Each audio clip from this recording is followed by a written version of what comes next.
정부가 3만 톤급 경항모를 추진한다는 기사를 봤습니다. 제발 제거해주시길 바랍니다. 경항모는 조기 경보기를 싣을 수 없어서 단독 원양 작전이 불가능합니다. 언제나 조기 경보기가 지상에서 떠서 항모 주변을 날아야 하는데 그러면 독도 상공도 장담할 수 없습니다. 또 북한 지역으로 넘어가는 것도 힘들죠.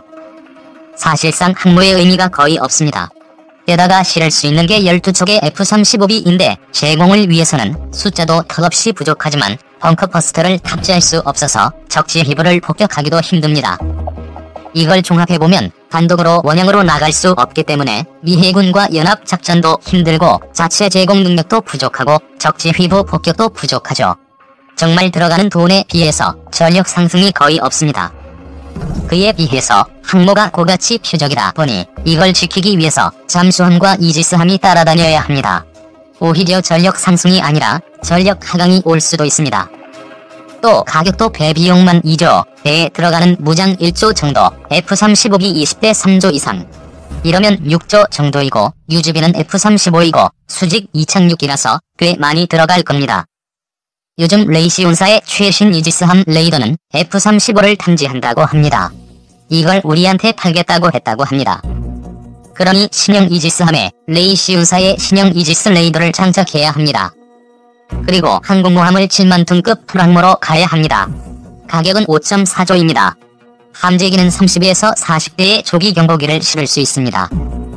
여기에 함재기를 지금 만들고 있는 국산 전투기인 KF-X를 개량해서 넣는 겁니다. 풀항모는 캐터필터가 달려서 수직이 착륙기가 필요 없습니다.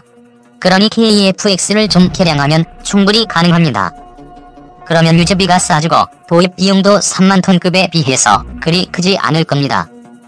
레이시온 이지스함과 KF-X 풀항모가 있으면 독도에서 일본과 대치했을 때 F-35B를 운영하는 일본 경항모 4척을 모두 격파할 수 있다고 봅니다. F-35B는 이지스 레이더에 걸리고 우리는 조기 경보기가 있어서 적이 함대와 함재기가 어디 있는지 먼저 확인할 수 있죠. 게다가 31대의 KF-X는 F-35B보다는 비행 성능이 좋을 겁니다. 만약 부족하다면 8대 정도의 F-35C를 섞어서 편제해도 확실히 제공을 장악할 수 있죠. 상대 함재기를 제거할 수 있다면 상대 함대도 제거할 수 있습니다. 이걸 모두 종합해보면 2.5조 정도의 초기 비용만 더 들이면 동해를 완전히 장악하고 대양으로 진출해서 어느 해역이든 작전할 수 함대를 가질 수 있습니다. 게다가 유지 비용도 적기 때문에 멀리 보면 결코 돈이 더 들어가는 게 아니라고 봅니다. 근데 지금 3만 톤급 F-35B로 가면 돈도 비싸고 유지비도 많이 들고 실제 전력에도 도움이 안 되는 애물단지로 전락할 수 있습니다. 대통령님, 제발 다시 생각하시고 7만 톤급 풀항모에 KF-X 함재기 개량 레이시온사의 최신 이지스 레이더 도입을 해주시길 간곡히 부탁드립니다. 이지스 레이더는 한화도 잘 만들고 있으니 레이시온만큼 잘 만들 수 있는지 한번 보는 것도 좋습니다. 다만 지금 성능이 안되면 어쩔 수 없는 거고요. 저는 지금 결정이 앞으로 40년간 우리나라 해군력을 결정할 거라고 봅니다. 그리고 40년간 독도나 중국에서 무슨 일이 일어날지 알 수 없습니다. 함재기를 운영하는 항공모함은 해군 함정 가운데 가장 크고 해군력 증강의 정점에 서 있다. 은밀한 공격 능력을 지닌 잠수함도 의미가 크지만 공중과 해상을 모두 통제할 수 있는 항모가 주는 전략적 의미와는 비교할 수 없다. 이 때문에 여러 나라는 해군력을 증강하면서 자신들의 여건에 맞는 항모를 보유하려 노력하고 있다. 항모는 공격을 위해서도 사용할 수 있지만 레이더가 보지 못하는 수평선 너머를 전투기나 헬리콥터를 통해 볼 수 있어 함대 조기 경보 및 방어에도 유용하게 사용된다. 하지만 항모는 그 자체를 운영하는 것에도 항공기를 운영하기 때문에 많은 운영비와 인력이 필요하다. 그리고 항모를 보호하기 위한 호위 함대도 필요하다. 그런 이유로 막대한 투자를 감당할 수 있는 나라가 아니면 항모를 제대로 운영하기 어렵다. 단적인 예로 태국을 들 수 있다. 태국은 1990년대 초 스페인에서 만재 배수량 1만 1000톤의 경항모 차크리 나루야벳을 도입했다. 하지만 예산 문제로 개량 계획도 포기하는 등 많은 우여곡절을 겪었다. 더구나 항모 도입 당시 스페인이 무상으로 제공한 전투기 해리어기도 운용이 불가능해져 항모로서 역할을 하지 못하고 있다. 우리 해군도 머지않아 수건이었던 항모를 보유할 것으로 보인다. 지난 8월 장기 소유 사업으로 만재 배수량 3만 톤급의 차기 대형 수송함에 F-35B와 같은 단거리 이륙, 수직 착륙 전투기 운용 능력을 부여키로 했다. 실질적인 상륙 환경 경항모를 건조한다는 계획이다. 군은 내년부터 선행 연구를 시작해 빠르면 2020년대 후반, 늦어도 2030년대 초반에는 경항모를 도입할 예정이다. 사출기를 갖추지 않은 경항모에 탑재할 전투기는 실질적으로 F-35B 외에는 없기 때문에 F-35B의 도입 가능성도 커지고 있다. 하지만 아직 F-35B 도입 발표는 이루어지지 않고 있다. 해군은 경항모를 도입하면 주변 해역에서 주변국의 위협에 효율적으로 대응할 수 있고 독자적인 해공군 작전을 펼칠 수 있다고 밝히고 있다. 일부에서는 기피시설인 군공항을 대체할 수 있다면서 경항모를 지지하고 있다. 사실 우리 해군은 오래전부터 항모 보유를 꿈꿔왔다. 우리나라의 항모 보유 노력은 1990년대로 거슬러 올라간다. 김영삼 대통령 시절 해리어 전투기 15에서 20대를 탑재하는 경항모를 2010년대 초반까지 건조한다는 계획을 세운 바 있다. 하지만 이 사업은 결국 무산되었다. 대신 헬기 운용이 가능한 상륙함을 도입하는 것으로 계획이 바뀌었다. 또 2005년 배수량 14,500톤급 상륙함 독도함을 진수했다. 그리고 최근 독도함을 일부 개량한 마라도함을 진수해 상륙 능력이 크게 향상됐다. 우리 해군의 항모 보유는 중국과 일본의 항모에 대응할 전력이 필요하다는 이유도 들고 있다. 수상함대가 미미한 북한 해군을 제외하고 우리 해군에게 가장 큰 위협은 사실상 중국과 일본이다. 특히 중국은 동중국해와 남중국해 일대 대부분에 대한 영유권을 주장하고 있다. 이를 확고히 하기 위해 해군력 건설에 앞장서고 있다. 중국의 해군력 건설의 이유는 이들 지역에 대한 지해권 확보에 있다. 그 정점에는 항모가 있다. 중국 해군은 항모 전투단으로 대표되는 미 해군을 견제하기 위해 자체적인 항모 전투단을 꾸리려 하고 있다. 중국이 견제하려는 미 해군은 세계에서 가장 강력한 해군이다. 미 해군은 배수량 10만 톤 이상의 대형 핵추진 항모 11척을 보유하고 있다. 지금은 1970년대부터 운용된 니미츠급을 대체할 신형 제럴드 R. 포드급 항모를 건조 중이다. 미 해군은 2016년 12월 설정한 새로운 전력 목표에서 항모를 12척으로 늘려잡았다. 미 해군은 항모 외에도 배수량 4만 5천 톤의 아메리카급과 배수량 4만 1천 톤의 와스프급 상륙함에서도 F-35B를 운용할 예정이다. 미 해군은 사출기가 없어 EAD 조기 경보기를 운용할 수 없다는 문제를 해결하기 위해 F-35B 또는 먹스라는 무인기를 조기 경보 자산으로 활용할 수 있도록 니프카로 불리는 통합 화력 시스템을 개발하고 있다. 미 해군력 견제를 위해 중국은 해군력 건설에 확차를 가하고 있으며 항모 전력은 미국에 이어 세계 2위로 평가되고 있다.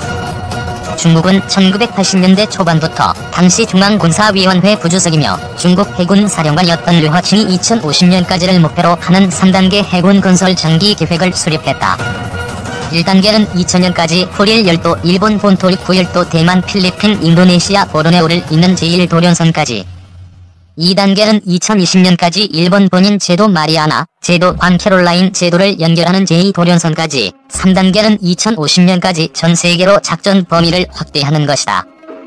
당시에는 2단계에 경항모를 포함시켰지만 나중에 중형항모로 변경했다. 변경 이유는 미국이었다. 미국은 1996년 대만 위기 당시 중국에 대한 무력 시위를 위해 항모 전투단 2개를 대만 해협에 전개시켰다. 이후 중국은 원거리에서 미국의 개입을 차단하는 것을 목표로 삼았고 이를 위해 항모는 필수적이었다.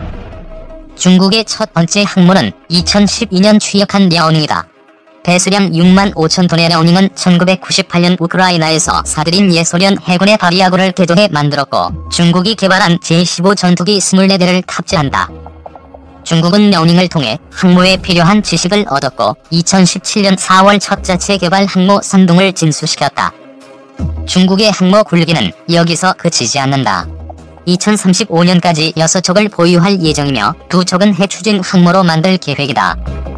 그리고 선둥함 이후 보유할 항모는 미국의 대형 항모가 갖춘 사출기를 채택해 완전 무장한 제15 전투기는 물론이고 현재 개발 중인 조기 경보기도 운용할 수 있도록 할 예정이다. 중국 전문가들은 중국 해군이 그동안 펼쳐온 근해방어 전략에서 벗어나 원해 또는 공해상에서 중국의 이익을 보호하는 전략으로 변모하기 위해서 항모는 필수적이라고 밝히고 있다. 그리고 함정 운용 기본 원칙인 수비 훈련 작전 3직제를 고려할 때 반드시 6척이 필요하다고 주장하고 있다. 이 같은 중국의 해군력 증강에 가장 민감하게 반응하는 나라는 미국과 인도다. 미국은 말할 것도 없고 인도는 중국과 국경을 맞대고 있는데다 여러 차례 분쟁을 겪었기 때문이다. 인도는 중국이 육상 국경 분쟁에 이어 해군력 건설을 통해 인도양으로까지 영향력을 확대하려 하자 이에 대응하기 위해 항모 도입을 시작했다. 인도는 2013년 러시아 해군이 운영하던 키예프급 항모를 개조한 배수량 45,000톤의 비크라마디티아를 도입했다. 지금은 배수량 4만 톤의 항모 비크란트를 건조 중이다. 비크란트는 2021년 취역할 예정이다. 인도는 앞으로 3척의 항모를 보유할 예정이며 세 번째 항모는 사출기를 장착한 6만 5천 톤급으로 건조한다는 계획이다. 중국 견제를 바라는 미국이 최신 전자기 항공기 사출 시스템의 장착을 제안하고 있다. 하지만 예산 등 여러 이유로 결정이 지연되고 있다. 일본도 항모 보유에 나섰다. 하지만 새로운 항모를 건조하기에는 시간과 예산이 충분하지 않아 헬리콥터 호위함으로 건조한 이즈모급 2척을 개조할 예정이다. 이즈모급 호위함은 길이 248m, 너비 38m, 만재 배수량 27,000톤으로 현재는 SH-60K 헬리콥터를 탑재한다. 이즈모급 개조에는 F-35의 중량과 엔진 배결을 견디기 위한 갑판 보강, 운반용 엘리베이터 변경 등이 포함되며 짧은 갑판 길이를 고려해 스키점프대를 설치할 것으로 보인다. 이즈모급은 항모로 개조된 후 F-35B 10여 대를 운용할 예정이다. 일본은 이즈모급 개조가 끝난 후 2024년 자신들이 운용할 F-35B가 도착하기 전에 주일 미해병대 소속 F-35B를 이즈모급에서 운용해 운용 노하우를 배우겠다고 제안한 상태다. 우리 해군이 목표로 하는 배수량 3만 톤급의 상륙함경 경항모는 어떤 함정이 될 것인가? 아직 설계가 나오지 않았지만 해외의 사례를 통해 유추가 가능하다. 상륙함경 경항모는 비행갑판 아래 항공기 경납고가 있고 다시 그 아래 상륙정이 드나들 수 있는 우회독이라 부르는 공간이 있다. 우리 해군의 독도함과 마라도함은 비행갑판 아래 경납고가 없이 항공기 정비나 보관을 할 수 없다. 하지만 상륙함경 경항모는 크기가 작기 때문에 탑재할 수 있는 항공기의 숫자도 제약을 받는다. 그리고 사출기를 갖출 수 없기 때문에 선수의 스키점프대를 사용해 F-35B 같은 단거리 이륙 수직 착륙 전투기만 운용할 수 있다. 또 미 해군처럼 조기 경보기를 운용할 수 없어 조기 경보 헬기 등 다른 수단을